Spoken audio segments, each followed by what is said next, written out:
mama saya itu buka tempat makan di rumah itu. Akhirnya rumah yang sebelah pun kebeli. Nah, disitulah mulai memicu seseorang. Pokoknya dari situ tuh sakit-sakitan, serang balik karena taruhannya mungkin udah bisa nyawa. Anaknya yang masih kecil, tangannya patah. Dan dengar juga kabar orang tuanya meninggal.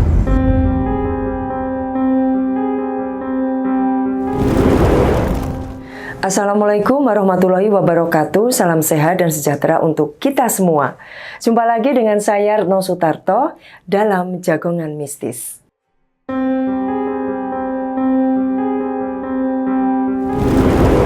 Teman-teman, di hadapan saya saat ini sudah sudah kedatangan tamu, seorang pemuda usia 24 tahun yang bernama Mas Bob. Mas Bob ini berasal dari Kota Bogor. Nah, di sini Mas Bob ingin berbagi cerita tentang kisahnya atau pengalamannya di bidang mistis dan spiritual. Halo Mas Bob, Assalamualaikum. Waalaikumsalam. Gimana Mas kabarnya? Baik. Alhamdulillah sehat. Alhamdulillah. Nih Mas Bob, di Jagongan Mistis ini kan biasanya bercerita atau mengisahkan tentang pengalaman-pengalaman yang ada kaitannya dengan hal-hal yang berbau mistis atau spiritual seperti itu. Nah, di sini Mas Bob punya pengalaman apa sih gitu? Mungkin bisa berbagi dengan teman-teman. Oke, jadi cerita ini itu dimulai dari waktu saya umur 4 tahun. Kelas 4 SD. 4 SD. Nah, pada saat itu tuh saya pindah rumah. Rumahnya itu di Paledang Bogor. Paledang Bogor.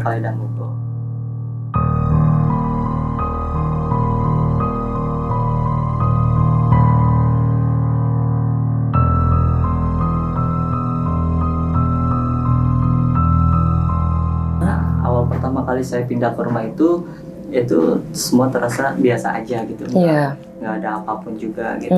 Nah, seiring berjalannya waktu, alhamdulillah gitu, mama saya itu buka tempat makan di rumah itu. Oh gitu. Dan mungkin karena masakannya enak gitu ya, akhirnya ramai banyak pendatang yang makan di tempat mama saya itu. Makin ramai. Awal kan saya pertama kali itu kontrak.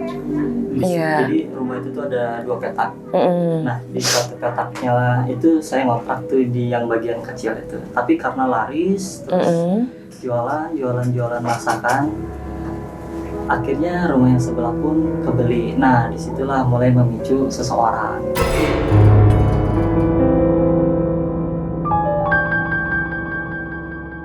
Ada tetangga gitu ya. Nah, kayaknya ini tetangga deket di situ. Ya, atau deket-deket banget sih. Gitu. Tapi dalam satu wilayah itu gitu ya. Fokusnya tuh ke keluarga saya banget gitu. Entah ngerasa ada bentrokan atau apapun, saya kurang ngerti ya sama seperti itu.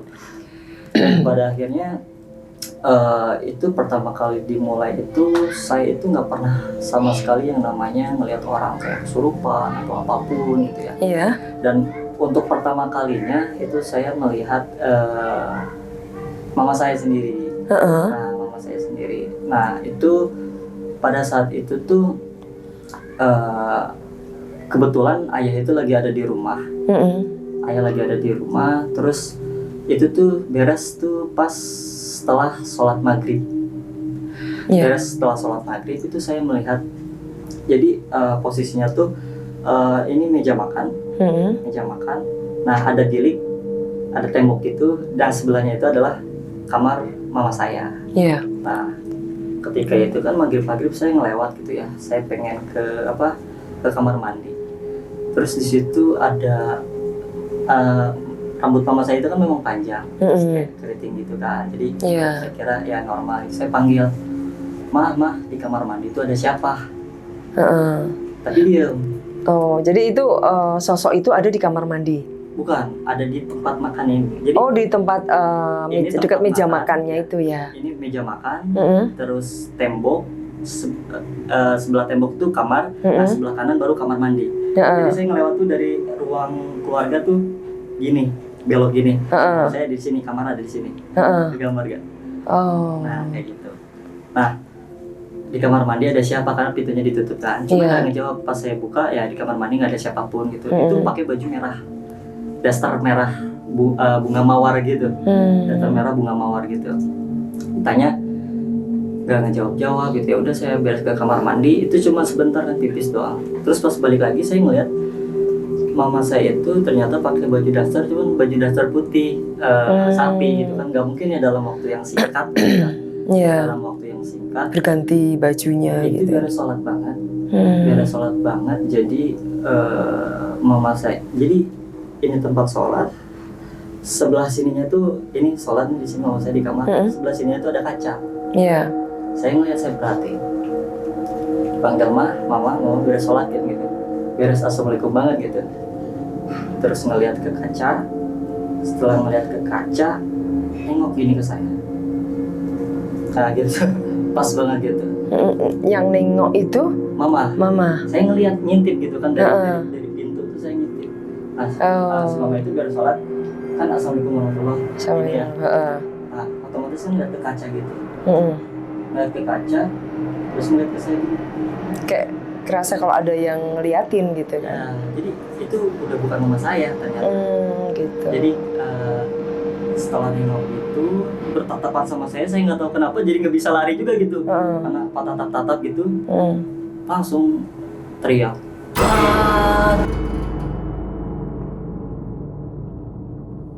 Adik-adik tuh kaget gitu kan. Kemudian ayah itu langsung, jadi di rumah itu ada musola. Jadi ini tuh kamar yang nggak kepake sebenarnya. Kamar yang nggak kepake. Jadi kamar yang sebenarnya mama sama ayah tuh ada di dekat ruang keluarga. Terus di dalam kamar itu ada musola. Ada musola khusus gitu. Tapi nggak tahu kenapa tumben banget makanya sholatnya kan di situ. Kok gitu. di situ? Nah itu ayah langsung lari gitu dari si tempat musola itu.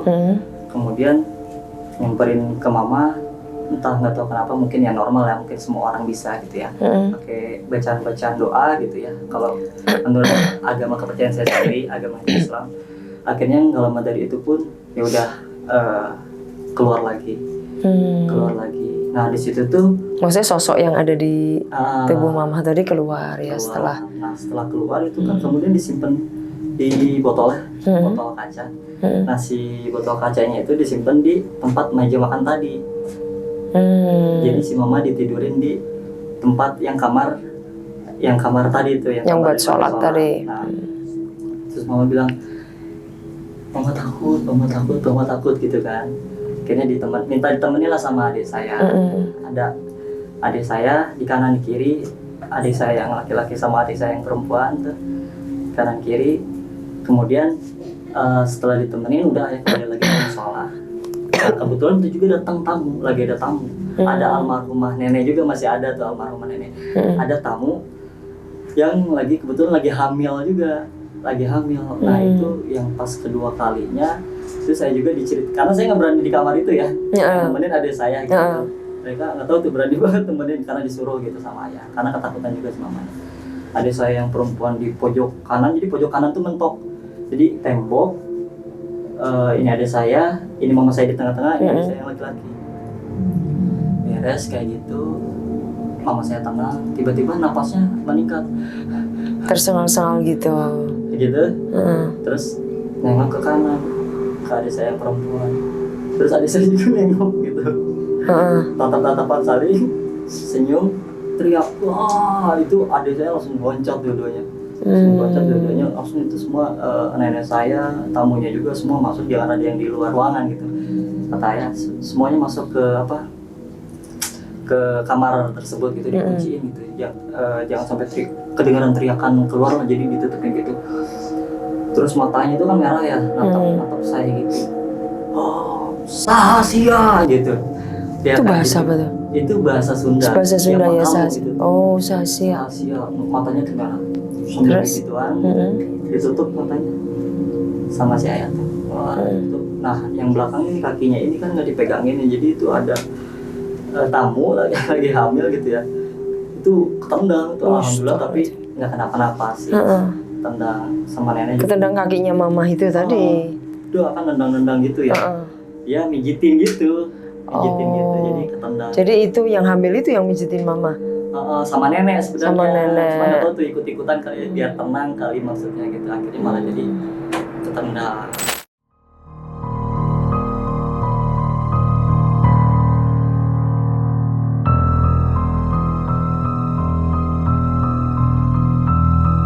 Nah semenjak kejadian itu mulai tuh saya jadi dari pengalaman itu mulai ngerembet tuh ke pengalaman yang lainnya. Nah di rumah itu, jadi rumah itu tuh memang pinggir banget sama kali. Deket ya. Pinggir kali, di seberangnya itu rumah kosong. Yang udah lama banget jadi gini. Iya. Nah di situ terus di sebelahnya juga kan kayak memang kayak banyak tanaman tumbuh yang nggak kerawat gitu. Ada satu gedung tapi nggak saya sebutin itu gedung apa. Nah di bawahnya itu memang dari cerita warga pun ada hal-hal yang begitu ya. Cuman saya nggak terlalu memperdulikan itu sih. Nah keterkaitannya adalah semenjak kejadian itu, nah banyak tuh kayak dari seberang tuh mulai aktif kayak muncul cahaya mata. Gitu. Saya mikir itu kucing aja sih. Tapi malam-malam gitu ya. Malam-malam. Terus suara itik. Dari kenceng terus ke kecil. Terus pernah saya ketika ke kamar mandi, jadi kamar mandi itu ada dua, di kanan sama di kiri. Terus di sini tuh ada kaca, di sini kompor. Jadi itu kaca tuh kalau dibuka tuh kelihatan rumah itu gitu. Jadi makan suka iseng tuh ngeliat di situ tuh apaan ya, apa besar itu kan rumah kosong juga gitu kan. Nah ada pintu kan, itu pintunya tuh pintu kayak kosong gitu kan. Nah di situ muncul tuh, saya nggak tahu kenapa yang ngeliat gitu, apa saya salah lihat atau gimana, yang jelas muncul satu sosok berdiri tapi hitam semua kayak bayangan. Jadi ngebentuknya tuh orang berdiri rambut panjang hitam. Tapi nggak tahu kayak laki atau perempuannya ya, nggak tahu ya. Warna hitam aja. Kalau tengah malam itu banget udah sampai kayak jadi normal aja. Kalau lagi nonton TV gitu sampai tengah malam gitu ya, itu jadi normal aja kalau ada suara itu tuh udah normal, apalagi kalau di kamar mandi. Makanya dulu tuh sama adek tuh saling tunggu kalau pengen ke toilet, saling nungguin di depan gitu. Digantiin tuh kemarin dianterin gitu. Jadi saling bertungguan. Nah ternyata nggak selesai sampai di situ. Hal-hal iri itu terus berlanjut gitu kan. Tapi nggak pernah dilawan, nggak pernah ditanggapi. Ya kita punya Tuhan yang Maha Kuasa gitu ya, punya Allah yang melindungi gitu. Jadi ya kalau kita nggak salah nggak usah takut gitu kan. Kita kan menjalani ikhtiar gitu sebagai manusia. Kalau orang. Tapi sebentar Mas Bob, sosok yang mengganggu ibu, artinya kan yang merasuki ke ibu itu kan, apakah memang itu dari sosok yang dikirim seseorang ke ibu, biar mungkin tujuannya atau sakit atau apa gitu, atau memang dia dari yang seberang kali itu tadi gitu loh. Rumah yang dari seberangnya rumah Mas Bob ya, yang dipisahkan oleh sungai itu tadi, atau dari situ gitu kan itu rumah kosong kan itu. Kalau yang rumah kosong itu sih sebenarnya kalau kayak penghuni rumahnya itu sendiri sih sebenarnya biasa aja ya, karena udah dibersihin juga. Awal tuh nggak berpikiran sejauh itu kalau ada yang zolim gitu. Nah baru ketahuan itu setelah cerita yang selanjutnya ini, ketika maghrib itu ayah tuh nggak ada di rumah. Nah si tetangga ini kelihatan, nggak tahu nyiram air apa, baunya hanyir. Nah jadi sengaja gitu nyiram di depan rumah. Di depan rumah. Oh gitu. Itu ada yang lihat. Nah itu mama ngeliat. Mama itu ngeliat. Dan saya juga kan kebetulan di ruang keluarga gitu kan. Terus kayak ngeliat tadi siapa yang beres lewat. Soalnya sebelum nabur itu tuh bolak-balik dulu, diperhatiin di kaca tuh diliatin. Nah, mungkin ditutup, jadi mulai itu disembor itunya. Nah dari situ mulai kayak ketahuan, bahkan sampai lebih parahnya lagi gitu, sampai ya terlepas dari takdir Allah gitu ya. Kalau misalkan mengharuskan saya harusnya punya adik jadi gagal gitu, gak punya adik, tapi ada gangguan juga ke arah sananya gitu, sampai akhirnya pokoknya dari situ tuh sakit-sakitan, jadi banyak parnonya, itu kesurupan beberapa kali gitu ya. Siapa yang kesurupan? Si mama. Oh mama. Jadi terus yang incaran tuh mama. Mungkin karena perempuan juga kali, yang perempuan bukan lemah kan terhadap kadang tuh sesuatu tuh terlalu dirasa gitu. Jadinya itu juga faktor pendukung sesuatu untuk masuk, mempengaruhi gitu. pikiran dan perasaan. Jadi loss sedikit, bengong sedikit, masuk. Jadi kayak kalau saya lagi nonton TV nih di bawah, mama duduk misalkan di sofa gitu, kalau misalkan tatapannya udah beda, senyum tuh udah langsung aja udah beda gitu. Udah beda, ya. Tapi setelah itu nanti normal lagi. Enggak. Dia kayak bercanda gitu. Tapi itu teh memang jadi sadar gak sadar. Iya. Nah, berarti mudah banget untuk ini. Suatu ketika tuh, pokoknya persikan. Sebelum saya pindah tuh, itu yang paling puncak, paling mahal banget, yang membuat mungkin hati saya juga sakit gitu ya. Dijadiin sampai sebegitu parahnya gitu, padahal kita salah apa, ya udah. Ketika kita udah berusaha untuk defense gitu, bertahan gitu ya, tapi ini orang nggak terbuka-buka juga hatinya gitu. Ya takdir atau nyawa itu kan ajal itu kan di tangan Tuhan gitu. Ya akhirnya ya udah mau kayak gimana ya diserang, akhirnya berusaha untuk menahan dan serang balik karena taruhannya mungkin udah bisa nyawa gitu ya, menyangkut nyawa. Akhirnya setelah entah gimana perlawanan ini saya juga nggak ngerti. Tetangga saya itu di sore-sore itu badai hujan kenceng banget di Bogor. Oke lah, ini fenomena alam itu. Tapi kalau saya kaitkan bisa pas sama rumah itu. Kebetulan malamnya terjadi sesuatu di rumah saya yang sampai membuat saya berpikir apakah saya akan menjadi anak yang piatu gitu. Tapi alhamdulillah takdir berkata lain gitu. Sampai akhirnya sorenya, jadi malam, pagi, siang, nah sorenya, kebesokan sorenya itu terjadi badai kencang. Atap rumahnya itu kan tingkat rumahnya gede, padahal itu dia lebih kaya lah gitu istilahnya gitu. Jadi bolong semua atapnya, jadi berantakan ke bawah, ke kali, benar-benar jadi hancur si atap rumahnya itu. Dan kebesokannya lagi anaknya yang masih kecil, sekitar umur berapa ya, kelas 4 SD kayaknya, tangannya patah pada saat kejadian itu ya. Dan dengar juga kabar orang tuanya meninggal. Ternyata yang saya ketahui ternyata yang mungkin ya ibu yang kita sendiri orang tua dari si ibu itu. Gitu. Jadi masih kerabat lah ya dukunya gitu. Terus pada saat keluarganya Mas Bob diserang atau dikirimi energi-energi negatif seperti itu, apa efek dari warungnya? Atau tetap buka atau bagaimana? Masih tetap berlanjut. Tetap berlanjut ya. Kejadian itu orang ada fase capeknya juga kali ya. Sampai akhirnya alhamdulillah rezeki malah bertambah dan pindah rumah ke yang tingkatan lebih di komplek gitu. Tadi jadi kampung jadi di komplek gitu. Gitu. Dari situ terus pindah gitu ya. Pindah. Nah, semenjak kejadian itu kan saya nggak bilang saya punya mata batin gitu, enggak sih, saya normal aja. Cuman beberapa kali ya kadang suka sekilas aja gitu, mungkin karena pikiran saya lagi kosong atau gimana, jadi saya melihat hal-hal seperti itu. Kayak tahu nggak Bude, di Paledang itu kan saya kan dulu suka nongkrong di situ rel ya. Dulu zaman rel kereta api. Iya, itu kan gelap banget di situ ya, anak-anak muda tuh suka pada nongkrong di situ. Nah itu kan di rel kereta api itu kan yang di terowongannya itu dulu kan ada tragedi ya. Tragedi apa tuh? Lupa tuh tahun berapa, yang anak-anak SMK itu pada dulu kan kalau naik kereta itu pada di atas Budi. Ya sebelum ada aturan yang baru kan, sekarang kan nggak boleh. Dulu memang banyak gitu. Ada terowongan yang pendek. Jadi otomatis orang-orang nyangkut di situ. Nah, mau ketabrak gitu. Nah, jadi kalau nongkrong malam-malam di situ tuh, di sana tuh kalian rame. Jadi kayak anak-anak muda lagi pada nongkrong. Kelihatan gitu? Atau hanya suara-suara? Bayang. Jadi saya bayang. sini, di pojok sana tuh kayak terowongan gitu, bayang. Tapi bayang-bayang kayak nongkrong orang biasa. Nah, itu kan normal ya. Mungkin mereka nggak tahu yang melakukan apa gitu kan. Gitu. Tapi sampai pada akhirnya saya penasaran.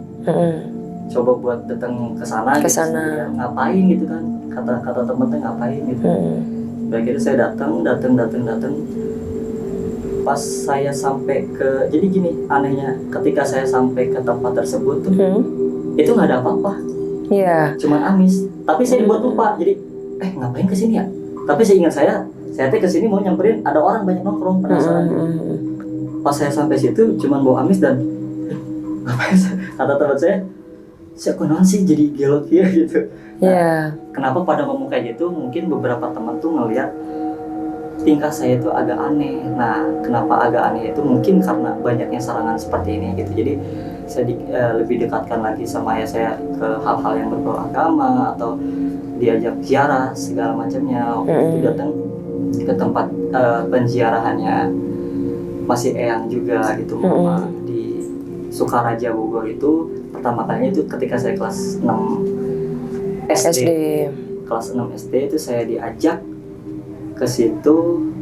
Nah itulah yang pertama kali membuat saya nggak tahu kenapa jadi aneh gitu. Jadi datang ke sekolah waktu SD itu, terus tiba-tiba pulang lagi, terus silat-silatan sendiri, main silat sendiri gitu. Sampai akhirnya dipisahin dulu karena belum kuat, karena memang nggak di itu juga, karena kan kalau kayak gitu memang setahu saya gitu ya, memang kita nggak bisa milih, memang ya udah nyambungnya ke ini jadinya nyambungnya ke sini gitu. Nah, jadi itu setelah melakukan ziarah ke tempat Eyang, berarti ke tempat leluhur ya, ke leluhurnya Mas Bob. Nah setelah itu Mas Bob sering agak aneh, artinya terus tiba-tiba bisa silat, kemudian latihan sendiri silatnya itu mulai dari sejak setelah berziarah itu ya, gitu. Terus dari ayah sendiri bilang gimana soal keanehan yang Mas Bob alami ini? Mungkin ini dari eyangmu yang dulu ini terus pingin mungkin jagain kamu, pingin istilahnya pokoknya ikut Mas Bob gitu. Ayah cerita seperti itu. Cerita tentang hal seperti itu, karena kan mungkin ke anak kelas 6 SD ya, jadi saya juga kadang tuh saking kesalnya saya tuh dulu kayak ngapain sih gini-ginian tuh, gini nggak ngerti gitu kan sayanya, gitu pengen yang biasa-biasa aja gitu, pengen dijauhin hal kayak gitu. Nah itu kan pertanda saya nggak sadar, sampai akhirnya dibawalah saya itu ke tempat gurunya ayah saya, bukan guru mursyid sih, guru biasa aja gitu. Nah niatnya tuh ingin dipisahin dulu aja gitu, karena kan saya dijauhin dulu dari eyangnya itu tadi gitu. Antara ayah sama anak itu kan mau sehebat apapun ada kekakuan. Jadi kadang harus sama orang lain. Kayak dokter juga nggak bisa nyembuhin dirinya sendiri, harus ada pelantara orang lain. Nah si pelantara ini, yang gurunya ini bilangnya kan pengen misahin, ternyata bahasanya gitu, wah masya Allah, apa segala macam. Saya dielus-elus gitu. Ternyata setelah dielus-elus gitu, pasti elus, ayah saya juga diem gitu, duduk merhatiin si gurunya. Saya dielus-elus, saya tatap terus mukanya gitu, saya tatap terus mukanya gitu, mukanya gurunya. Tapi guru terus senyum, masya Allah ini mah gini. Terus angin kenceng banget itu. Jadi rumahnya itu memang di dataran tinggi, dekat daerah Gunung Salak. Angin itu di situ benar-benar kenceng banget, sampai pokoknya tumbuhan yang ada di situ, pohon-pohon itu muternya tuh benar-benar muter sampai suara itu kalau di film-film tuh ada tuh kedengaran suaranya. Kenceng banget tuh, sambil dielus gitu. Pokoknya semenjak dielus itu angin tuh langsung sampai akhirnya dilepas lagi, mereda lagi. Nah saya pikir kan itu gimana ya, saya lihat ekspresi ayah saya cuman beda gitu. Kenapa ya, yang ini senang, yang ini ayah saya malah wanti-wanti. Nah di situ saya nggak tahu, seiring bertumbuhnya saya diceritakan tuh tentang kejadian itu, ternyata niatnya itu bukan untuk memisahkan, tapi karena melihat sesuatu yang ada gitu. Jadi kayak wah ini luar biasa gitu ya, pengen diambil dan nggak terima. Itu kalau misalkan dipaksain ya katanya tuh bakalan ya udah disikat gitu. Maksudnya yang pengen diambil sesuatu yang ada di Mas Bob gitu ya. Makanya dapat teguran. Dapat teguran teh eta teh arek dieukeun gitu. Itu tuh pengen diiniin gitu, pengen diambil. Makanya si angin itu tuh bukan pertanda bentuk wah ini mah luar biasa gitu, enggak. Jadi itu tuh tipuan gitu. padahal aslinya tuh ngamuk, nggak mau diambil. Ya, dan nggak akan bisa gitu. Ayo yang eta kumaha gitu. Mau jadi akhirnya ya udah bentrok di situ lah. Terus kemudian reaksi ayah gimana? Ya udah semenjak itu mungkin sampai detik ini itu memang udah menjauh, dan memang ternyata pada akhirnya memang orang yang cerdas, orang yang luar biasa, tingkatan ilmunya juga gitu ya, tingkatan ilmunya juga lumayan gitu ya, si gurunya, salah satu gurunya ini. Tapi ya kadang orang kepintaran malah jadinya belok. Ya karena kan banyak godaan atau hasutan, atau kayak orang nggak punya uang ya pasti bakalan sadar. Tapi ketika di depan matanya ada harta yang paling berharga banget, dia lupa segalanya. Iya, berubah, bisa berubah pikirannya gitu. Berubah pikirannya, jadi lah kelihatan lah di situ. Makanya yang paling berbahaya tuh kalau misalkan bahasa orang tuh ada hitam ada putih gitu ya. Ya kalau putih udah kejelasan kelihatan putih, kalau hitam udah kelihatan hitam. Yang bahaya itu yang abu-abu gitu. Plain plan berarti. Pendiriannya nggak tetap. Seperti itu. Kurang lebihnya seperti itulah. Nah, ya.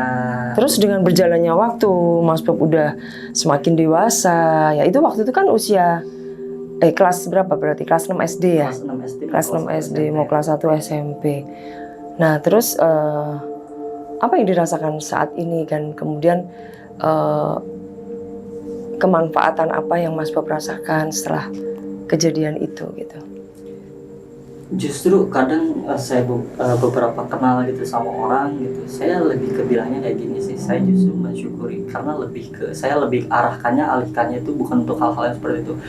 Kadang saya tuh kalau ketemu sama orang yang dulu kan lucu ya Bude, zaman-zaman lu mau nggak sini gue bukain mata batin.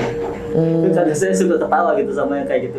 Saya nggak mau sih hal-hal seperti itu tuh untuk pamerkan, iya, gitu, diperlihat-lihatkan gitu ya. Dan saya pun mendapatkan, bukan sendiri ya, tapi nggak tahu kenapa rasa tuh gerak jadi lebih hidup lagi gitu.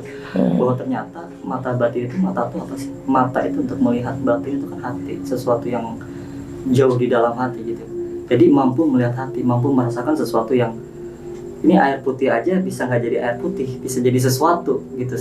Itu saya jadi lebih, ketika memandang sesuatu, melihat sesuatu lebih dalam aja gitu. Kadang orang bilang sesuatu yang harus dipikirin tuh jadi dipikirin banget gitu.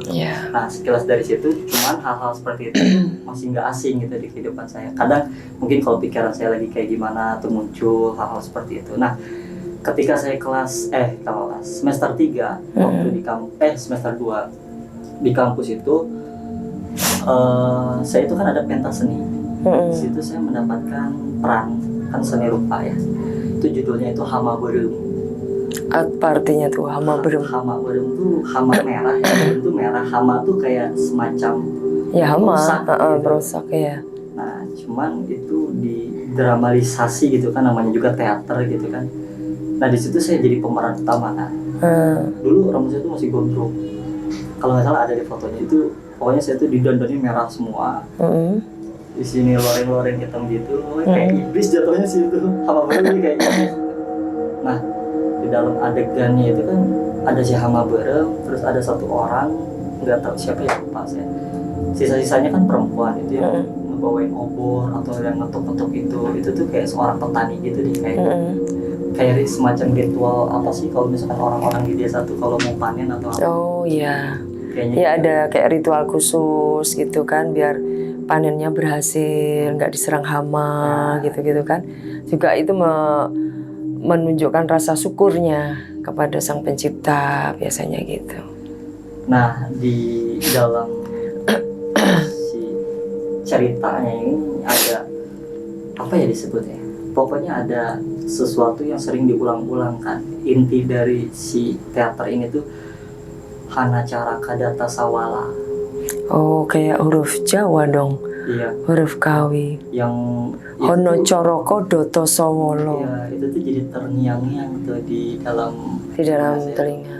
Jadi kayak Hana Caraka. Itu Mas Bob denger gitu.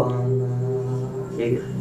Itu denger sendiri gitu, padahal nggak ada yang istilahnya kayak suara yang disengaja untuk menambah suasana drama itu biar lebih bagus gitu nggak ada ya.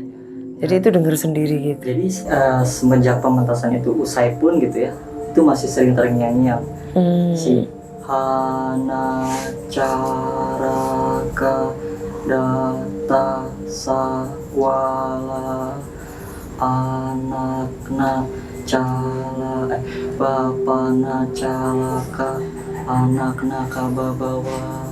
Itu artinya apa? Ayahnya celaka, anaknya ke bawah-bawah. Oh gitu. Itu suaranya laki atau perempuan? Sama. Sama. Tengah-tengah, nggak tahu laki nggak tahu perempuan. Karena memang di pementasan itu pun yang ngomong kayak gitu kan laki-laki dan perempuan ya. Jadi kayak ada dua gitu. Jadi mungkin karena terlalu mendalami peran mungkin ya. Jadi akhirnya itu tuh terus terngiang-ngiang tuh. Terus sampai kapan itu terngiang-ngiang? Sampai saya sekitar nggak lama sih, itu sampai semester 4 akhir apa ya, mau ke semester 5 kayaknya. Itu tuh masih terus ke bawah-bawah tuh sama saya. Sampai pernah ada satu waktu, jadi dulu itu saya kan kampus tuh kelas di lantai 7. Lantai 7 itu kan ada kelas karyawan ya. Kelas karyawan itu kan nggak semua kelasnya itu dibuka, ada yang ditutup, ada yang dibuka gitu. Jadi nggak semua kelas dibuka. Waktu itu tuh saya ke kamar mandi, itu tuh udah maghrib berarti ya. Ya waktu maghrib lah, itu sekitar waktu maghrib. Saya masuk ke kamar mandi gitu kan. Saya masuk ke kamar mandi, saya cuci muka, itu biasa. Nah di toilet itu kan toilet laki-laki ya. Toilet laki-laki ya. Jadi satu toilet ini kebuka, satu toilet lagi ketutup gitu kan. Ketutup. Otomatis kan mungkin saya mikir ada orang gitu ya. Nah tapi di sini nggak ada orang, saya yakin tuh nggak ada orang. Tapi ada suara. Suaranya ini ya itu yang tadi. Hana Caraka itu? Hana Caraka. Berarti masih ngikutin ya? Terus? Pada saat itu saya nggak tahu tuh artinya tuh, arti sebenarnya itu tuh apa sih. Jadi ngikut-ngikut aja gitu. Terus ada kopinya kan, Mas ke bawah aja, di bawah gitu. Oh ya itu, tapi tadi ada orang. Nggak ada orang ada. Oh nggak ada, yaudah saya simpan sendiri sampai sekarang. Oh gitu sih. Jadi tapi terjawab nggak Mas Bob, artinya suara-suara itu sekarang ini sebetulnya apa gitu dan siapa gitu? Saya nggak menanyakan ke ayah gitu. Enggak. Kenapa? Dan saya juga tidak mau tahu itu sih sebenarnya, karena ada gini, sesuatu hal yang saya pikirkan itu malah terus mengikuti. Nah terus setelah ini saya nggak tahu nih, karena dibahas lagi. Karena nggak dibahas, hal itu tuh jadi ya udah gitu. Iya, hilang sendiri ya dengan sendirinya gitu.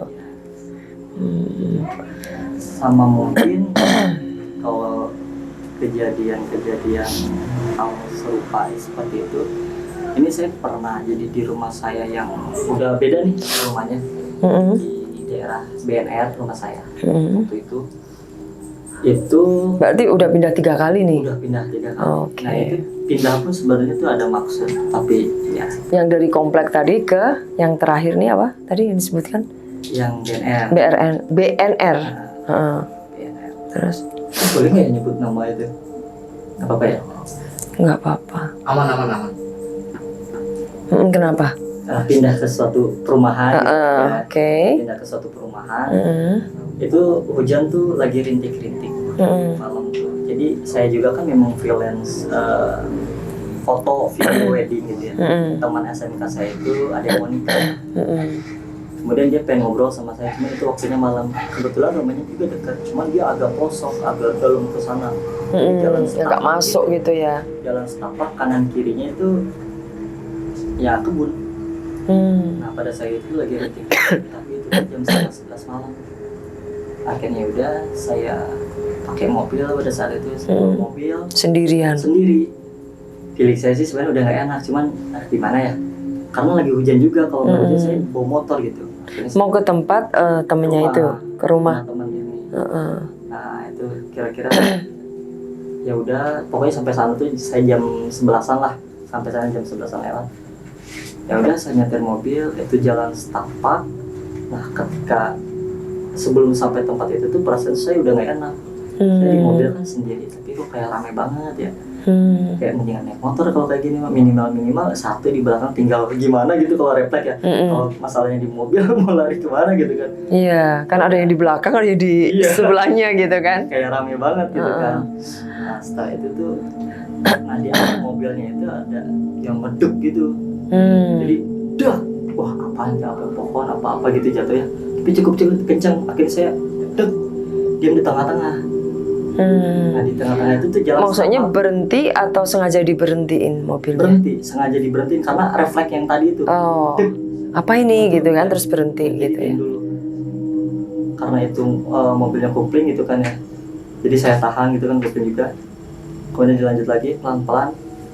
Nah udah agak ademan, saya bikin Instastory. Untuk menghibur diri saya sendiri sebenarnya biar nggak sepi gitu. Saya bikin Instastory. Nama teman saya itu kan Ramdan ya. Dan ini, udah lama nggak kesini, tempatnya begini banget, jalan Ramdan tuh yang mau teman yang mau dikunjungin tadi ya. Nah ternyata setelah saya tag dia itu kan, terus nge-repost gitu kan, ini apaan mas? Gitu. Apaan? Nah pas sampai sana itu dilihat, ternyata di pohon itu ada sosok yang kayak cilukba gitu, yang kayak gini tuh, kayak nungguin gitu. Nah, ini mah bukan kali akar kali, pohon kali atau apa, tapi jelas banget. Itu nanti saya ada videonya. Ada videonya. Videonya jelas banget. Rambutnya segini, terus tangannya putih dua gini, kayak lagi nemplok gini. Nemplok di pohon gini. Itu. Kemudian saya semakin maju, kalau pelan-pelan dia hilangnya, tetap hilang. Nah, ya udah setelah itu saya ke teman. Kebetulan teman juga mau, jadi teman-teman SMK saya itu memang lagi pada di sana juga gitu. Makanya saya mau, jadi bukan cuma berdua. Akhirnya pas pulangnya ya udah kita rame-rame berarti. Sebelum sampai ke rumahnya itu saya nyasar sih. Jadi rumahnya itu kelewat jauh. Nggak tahu itu saya di mana. Kayak ada joglo gitu. Jadi itu tuh daerah Pabuaran yang bakalan tembus-tembusnya itu ke Ciapus kalau tahu. Bogor Ciapus itu memang daerahnya tuh daerah-daerah rawan gituan ya. Saya lebih takut ke begal sih sebenarnya. Iya. Berarti nanti videonya di-share biar teman-teman nanti bisa lihat seperti apa gitu ya sosoknya gitu. Oke, ada cerita lagi? Apa itu? Terus mungkin yang paling sering dan yang nggak terlalu digubris juga gitu ya, karena saya nggak terlalu memikirkan juga. Jadi waktu rumah saya ada rumah saya itu daerah Kota Bogor, pokoknya itu tuh ada gong. Itu terkenal, gongnya itu memang terkenal. Jadi ini rumah saya, di depannya tuh ada gong, pembuatan gong gitu. Itu turis-turis pun pada ke situ dan cerita gitunya juga.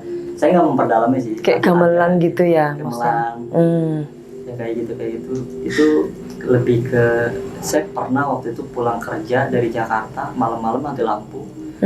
Ini nanti saya cari nih videonya, kayaknya ada juga di arsip video saya tuh sering banget dapat gitu. Dan ramai gitu, teman-teman tuh kayak iya bener, ada yang sampai kirim dipertajam lagi sama dia gambarnya, jadi si Mbak Kun gitu. Saya ngasal itu Tante Kun, ternyata di depan rumah tuh gini tinggi banget gitu, berdiri gitu di atas gitu, tinggi banget kelihatan.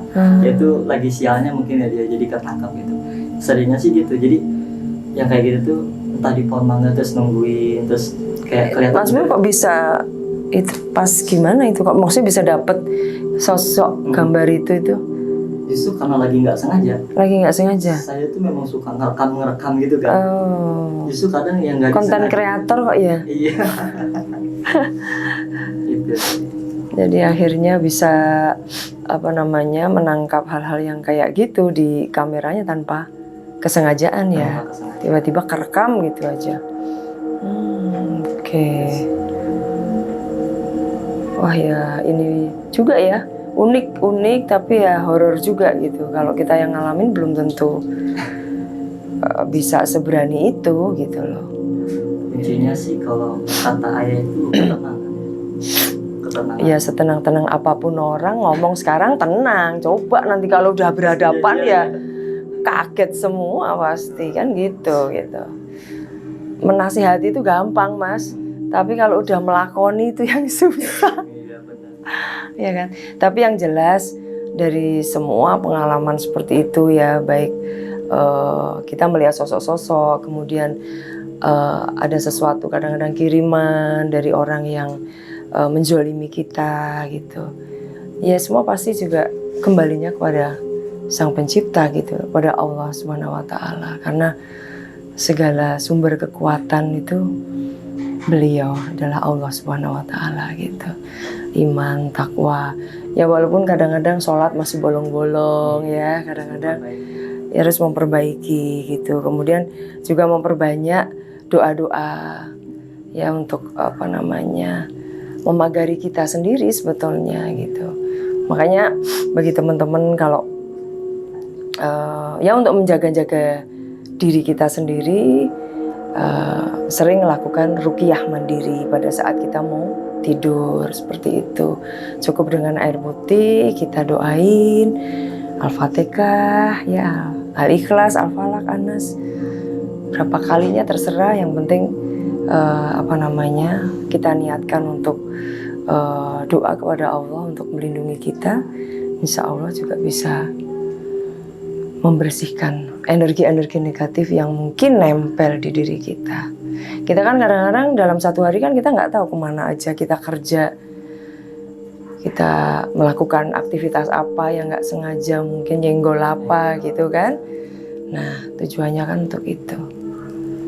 Meningkatkan kesadaran ya. Betul. Terus juga dimanapun tempatnya, kita sebagai makhluknya Allah juga harus menjaga sikap, perilaku, dan ucapan gitu. Karena tanpa sengaja kadang-kadang tanpa kita sadari bahwa di dekat kita juga ada makhluknya Allah yang lain. Seperti itu. Itu Mas Bob, ada pesan-pesan nggak buat teman-teman? Untuk teman-teman semua, untuk lebih tenang lagi dalam menghadapi segala situasi di muka bumi ini gitu ya. Jadi ketenangan itu adalah segalanya. Dan kalau misalkan kita ngerasa bahwa ada hal-hal yang mengganggu kita, percayalah ada hal-hal juga yang akan selalu menjaga dan melindungi kita 24/7 gitu. Tentunya Allah SWT. Jadi seperti apapun kita, bagaimanapun kita, teruslah belajar, teruslah memperbaiki diri, melindungi diri, menjaga hati dan pikiran itu penting. Pikiran dan perasaan, pikiran dan hati itu penting. Karena kalau kita jangan memberi peluang untuk hal-hal seperti itu masuk, kadang-kadang kitanya yang lengah sehingga hal seperti itu masuk. Itu mungkin. Oke, baik. Terima kasih ya Mas Bob atas kehadirannya, kemudian berbagi cerita dengan teman-teman semuanya. Baik teman-teman, ini tadi obrolan kami, Jagongan Mistis kami bersama Mas Bob. Semoga semuanya ini bisa menjadi pembelajaran hidup untuk kita semua dan semoga bisa menebarkan manfaat. Jangan lupa untuk terus mendukung channel Retno Sutarto dengan subscribe, like, kemudian komen yang positif serta share ke teman-teman kalian semuanya sehingga Jagongan Mistis ini bisa lebih menarik lagi. Baik, terima kasih atas perhatiannya. Akhir kata saya ucapkan wassalamualaikum warahmatullahi wabarakatuh. Rahayu, rahayu, rahayu.